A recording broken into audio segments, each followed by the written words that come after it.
Fellow Redditors, what was a moment where you thought a person you knew might be an actual psychopath?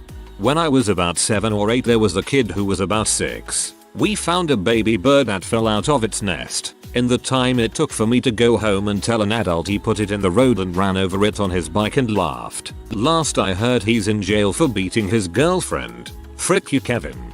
Screw Kevin bro. When he told me he was a psychopath. Not even kidding.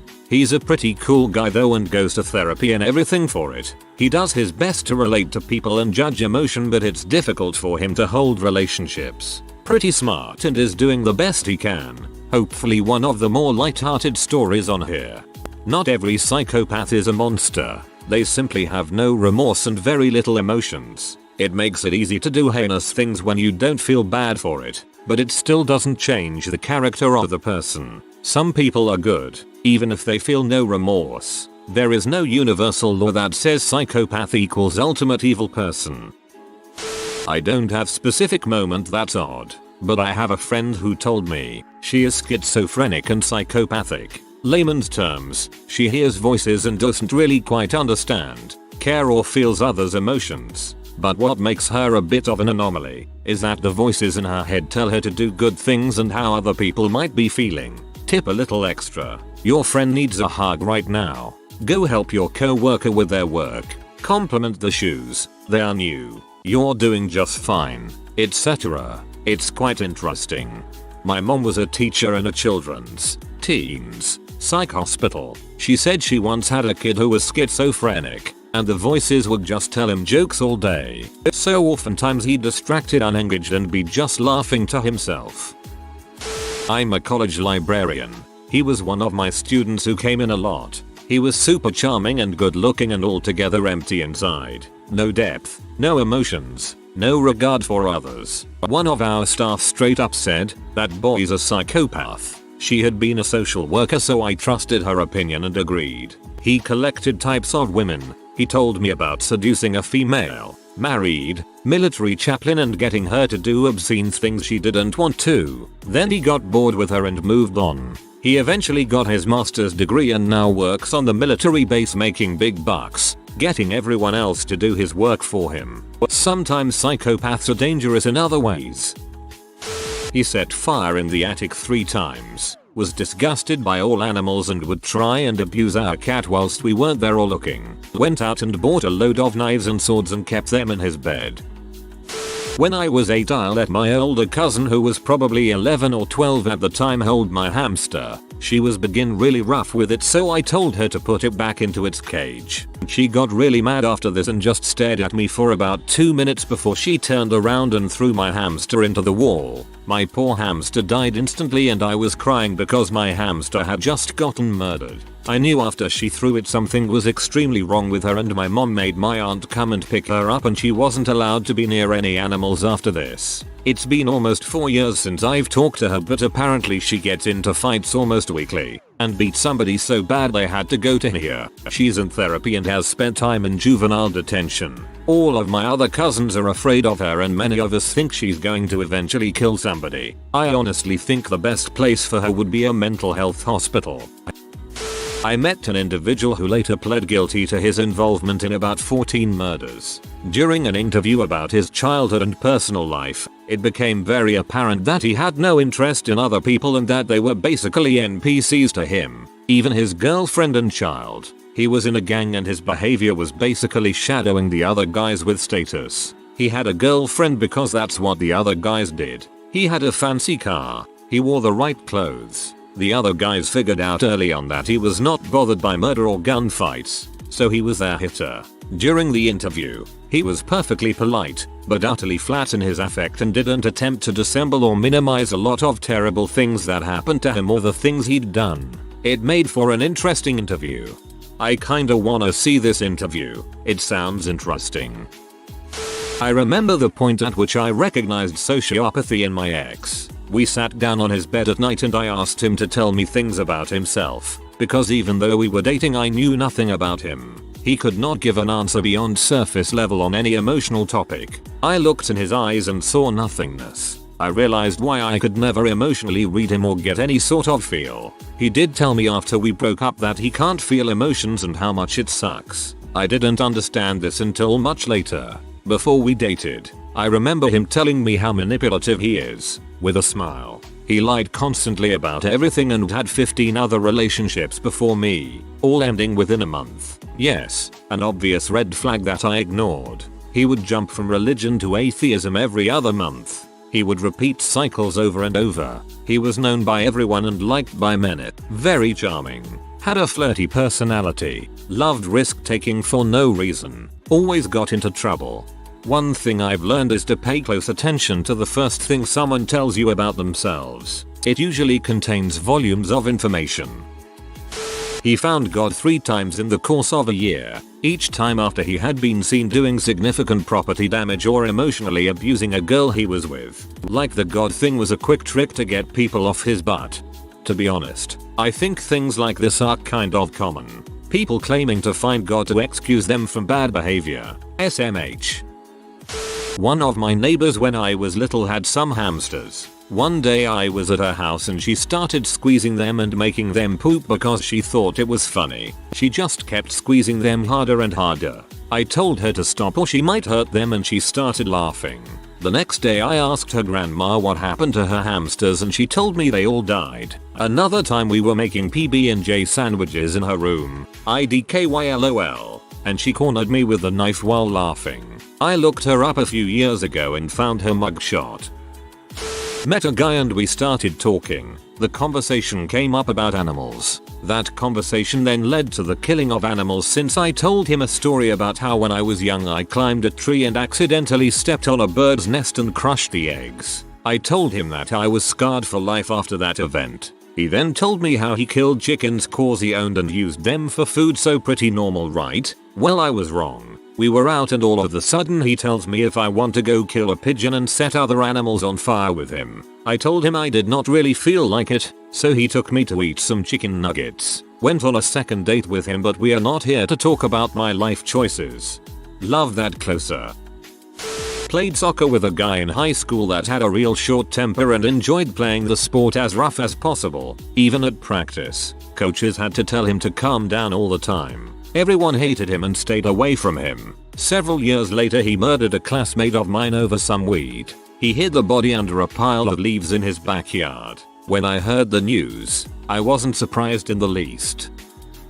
My older sister used to absolutely torture me when I was a kid. When I was 5'6", she was 7'8". I was afraid of bugs. She would spend hours trapping bugs and putting them in my Matchbox cars. Then she'd say, "Hey, seems so forbid, wanna play cars?" I would get super excited because she never wanted to play with me. I'd run to my cars and there would be bugs crawly all over. Then when I was 7, I was obsessed with Barbies. One day she grabbed my favorite Barbie and Ken and threw them under the bed. I stuck my tongue out at her and climbed under the bed to get them. As I army crawled in the cramped space, my arms started to hurt. I was getting pricked all over every time I moved. And I was bleeding.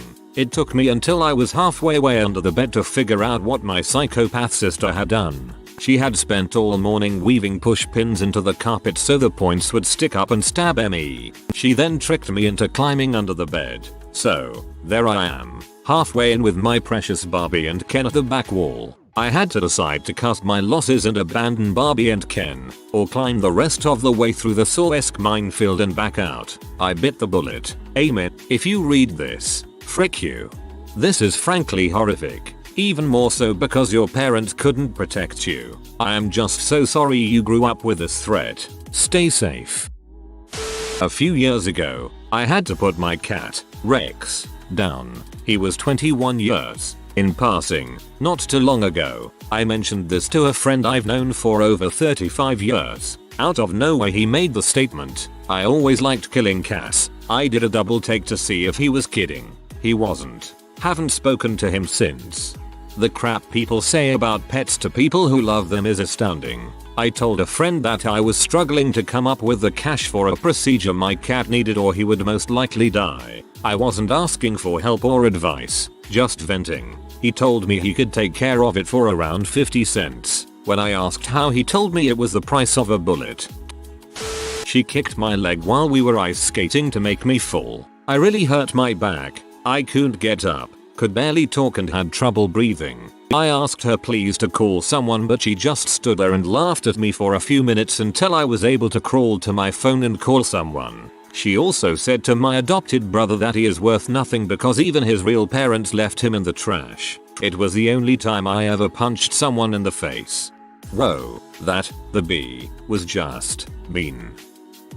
This happened to my mum and I at a laundromat a few years back. My mum and I were sitting down, watching TV at the local laundromat while we were waiting for our clothes to get done in the washer. Eventually, a woman approached us and began talking about everyday things such as her job and whatnot. She seemed like a pretty normal person at first, but then, things got very weird very quickly. I decided to go to the bathroom mid-conversation, leaving my mom with the lady to converse some more. After I finished in the bathroom, I came back to see my mom, who was now alone, pale as a ghost. I asked her, "Hey, what happened? Where did that lady go?" After a long and awkward pause, she told me that soon after I left to go to the bathroom, the lady told my mom that she makes routine trips to low-income neighborhoods, steals people's lingering pets, takes them back to her house, and brutally beats them to death with either a hammer or a shovel. I felt sick to my stomach. My mother said for a woman who seemed so charming and lovely at first, she showed zero remorse or shame in what she did.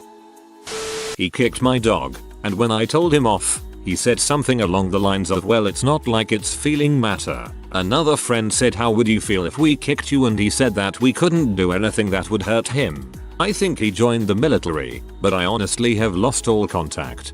I was in the military for a while. There are a lot of really crappy people in the military. I can confidently say for a fair bit of them that if they weren't in the military they'd be in prison instead.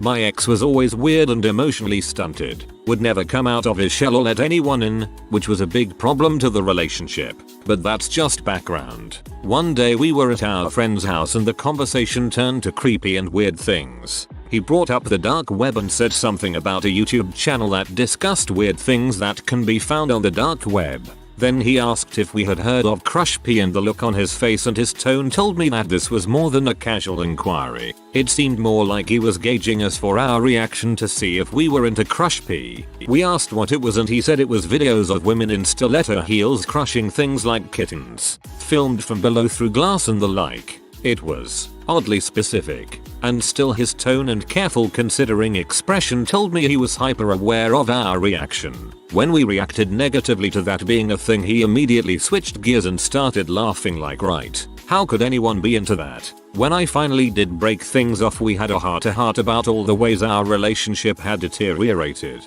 He was able to admit that he never let me in because he was afraid I wouldn't be able to handle the truth. Still have no idea what he was hiding, but I think it may have been at least partially related to that Crush P conversation, among other things.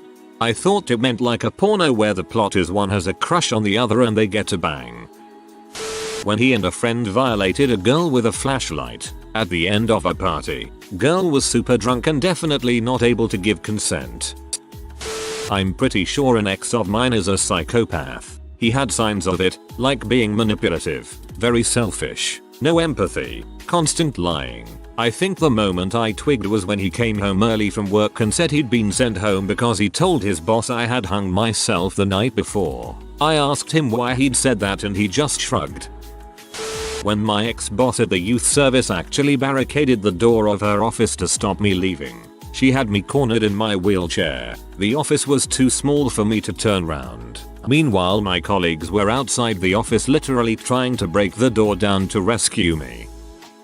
Hours before an assembly in middle school, they were big events as every class was shortened to give each class time, so we all knew when the day started there would be an assembly. This kid that bullied me every single day told me he was going to shoot the school up and I was worried, of course, but this is the same kid who said he would kill me every now and then, but then he pulled out a freaking revolver and chuckled. Today's gonna be a big day, man, see you at the assembly. I froze and told my closest teacher immediately. Thank God he was retired military. He called the police immediately and within the 20-minute frame he showed me the gun they found him. His loaded .44 with about 30 rounds in his backpack. Teacher talked to me for about an hour the rest of the day to continue gathering evidence of his bullying to me. Saw him years later for another crime in the news. Frick that guy, man. You saved a bunch of kids' lives. My period was late and I had let the dude know it was. First time my period was ever late while on birth control pills, but I had recently switched to a different one. He immediately started blaming me for not taking my birth control right and that if I was pregnant he would kill me. I even told him I doubted I was pregnant and not to worry and that the doctor told me that it might happen. Apparently women are most likely to be murdered when they are pregnant. I went to high school with a guy. We weren't close but had a lot of mutual friends, so we were around each other a lot. Once he beat a guy with a tire iron when the guy tried to scam him when he was selling some weed or something. Later on, he went to Iraq and was in some crap. He came home on leave at some point and I was at a bar playing pool with him and he nonchalantly talked about killing people over there. Said he enjoyed it. He was always very calm and chill when I was around him, but I tried to avoid him after that. There was something broken in there. The weirdest part is that he would have these moments or anecdotes of extreme violence, but he always related them calmly. Never felt any sort of regret for any of it. Obviously you can't diagnose someone off of that sort of thing, but I've read that sociopaths make good soldiers and he was fairly successful in the army, I believe. My dad said for years that someone I knew at primary school, 7-11, was a psychopath because he often got in fights with random people and showed no empathy after breaking their bones, and he would often lie about stuff to get them in trouble. I thought he was scary and a bit violent but an alright guy overall. I found out a couple of years ago he's been sentenced to life for murder. Felt no empathy after breaking their bones. But an alright guy overall. He was the stereotypical goth rebel kid in high school. Black trench coat, bad home life. He had kill tattooed on the inside of his lip and liked to show it off for shock value. Loved breaking rules and saying generally creepy things to get a rise out of people. I didn't know him very well at all. He was a couple years older than me, but I always just assumed, from the few interactions I had with him, that he was just a troubled kid who liked to act out. Several years later he murdered his wife. From what I heard, his story was that it was self-defense and she was coming after him, but who really knows? I heard some rumors that she was found in a position that suggested she was trying to get away from him when he shot her. Regardless, it was a horrific and tragic situation all around. Their baby boy was in the house when it happened as well. I think about him a lot. When I had a parent-teacher conference with a student of mine's mom and dad. This was maybe 15 years ago, but it stuck with me. The daughter had some minor issues with math, 3rd grade, and the father insisted that he was a physics professor at an Ivy League university nearby. When I told him his daughter was struggling with the US standard algorithm, he got upset and told me he didn't understand what the word algorithm means. And he's a physics professor? Okay. When I began to explain, his face got completely flat and devoid of any expression. His wife immediately noticed the look on his face. He was staring right at me, not blinking or saying anything, and her face blanched, and she started pulling on his arm and trying to get his attention off me, I assume. When I described it later, I called it a serial killer face. He eventually let her pull him out of the room and end the conference. I immediately told my principal and said I refused to do another conference alone with these people. I definitely felt as though if I were alone with this man, he would have come after me physically. His wife's response was very telling. I only dealt with her from then on. I didn't actually say US standard algorithm to the parent. I shouldn't have put it here either. It seems the term is confusing, lol. I said addition and subtraction algorithm. When explaining, I was very careful to say it in a way that isn't condescending. I would never expect parents to just know math terms, but I am a talker. So sometimes when I'm explaining I just forget that they might not know it and get carried away with explaining. I might have even apologized for using the term and not just saying carrying and borrowing, which I usually do, but I can't remember now.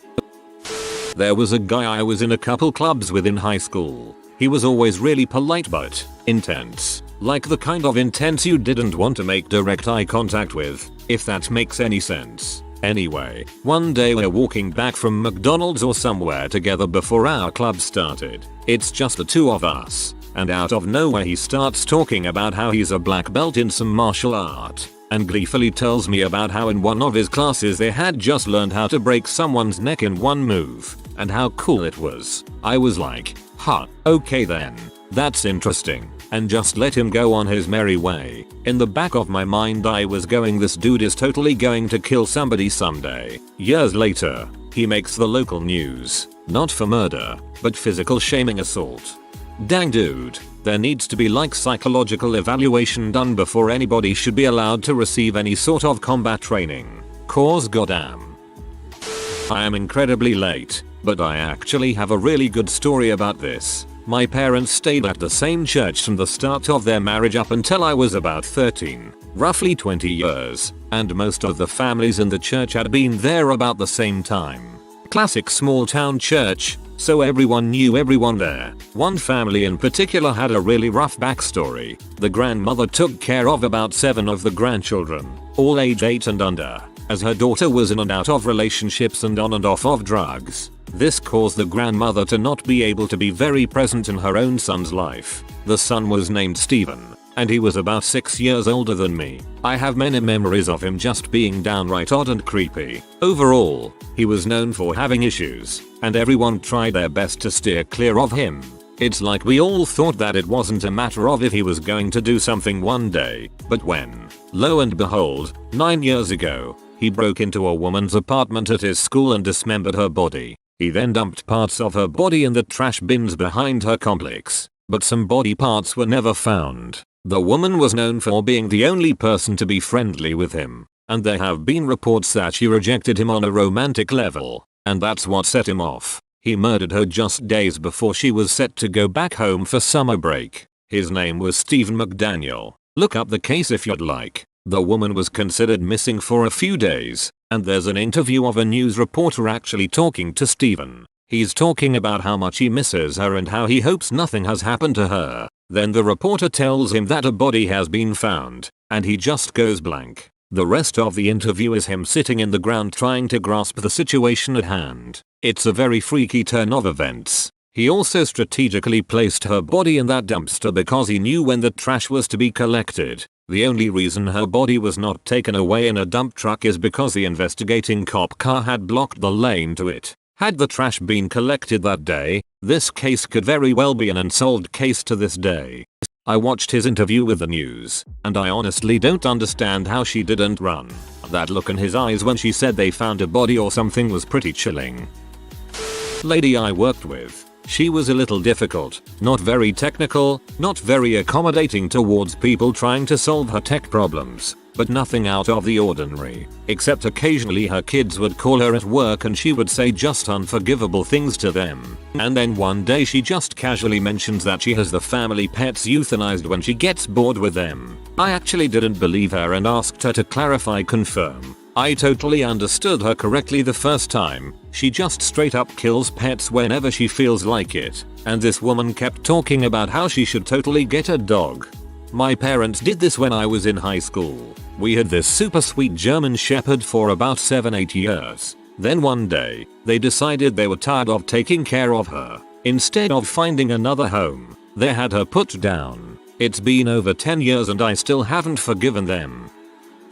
If you are new to the channel, you can subscribe. I publish new videos every day. Until then, check another video.